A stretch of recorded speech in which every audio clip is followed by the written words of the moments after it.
President Biden pardoning his son Hunter after repeatedly claiming he would not.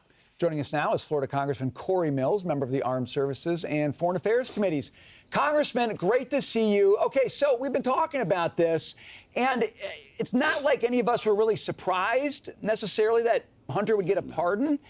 But after all of the protestations about the fact that the president never would do this, he turns around on Sunday and said, just kidding. What do you make of that?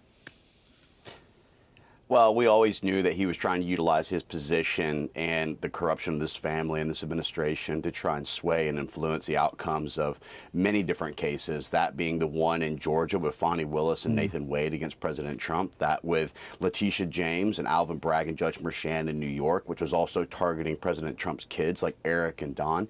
So we know that he was trying to utilize his position as president to influence the outcome. And when it didn't go in the way that he wanted, he realized his only option was to pardon Hunter because he realized Hunter was guilty of lying on a federal firearms license application.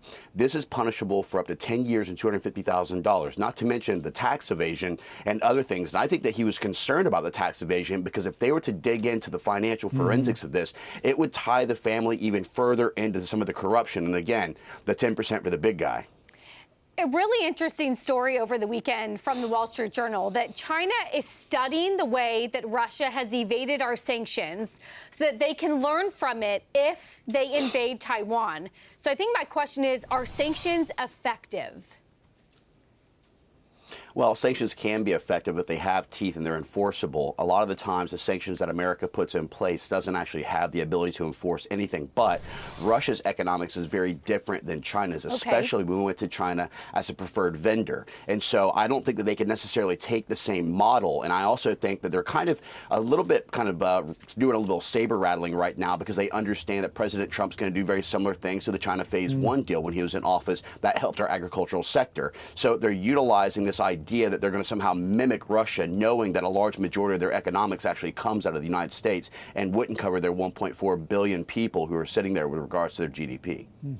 Congressman, as we're waiting for the Trump administration to officially take office, we're hearing about what to expect when it comes to immigration and a crackdown on illegal migration.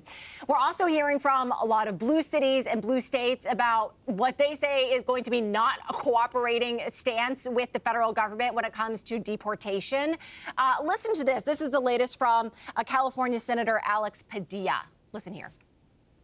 No state government, not Texas, not California, not any state in the nation, has a constitutional authority to impose federal immigration law. That is the responsibility of the federal government.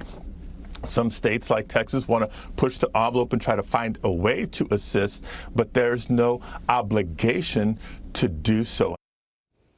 Congressman, should all states and all cities support the federal government's position on immigration and deportation?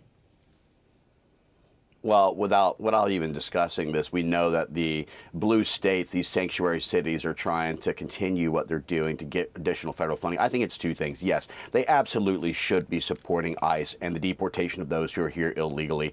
I think the other thing that Congress needs to do is that the same way that Mr. Padilla talks about there's no constitutional obligation. Well, there's no constitutional obligation for Congress to go ahead and appropriate funding to these cities and these states who are continuing to violate their support to our federal law enforcement. But Tom Homan has made it very clear. You either help us or get out of the way. As long as they're not impeding in our actual process, then they're right. They have no constitutional obligation. But we also should stop any type of subsidization or any type of funding to these blue cities and these blue states who refuse to work with ICE to be able to help to support the immigration deportation. Congressman, you've got the power of the purse. I would love to see Congress use that in a way that, I don't know, strengthens our border. All right. Good to see you, sir. Thanks for being here.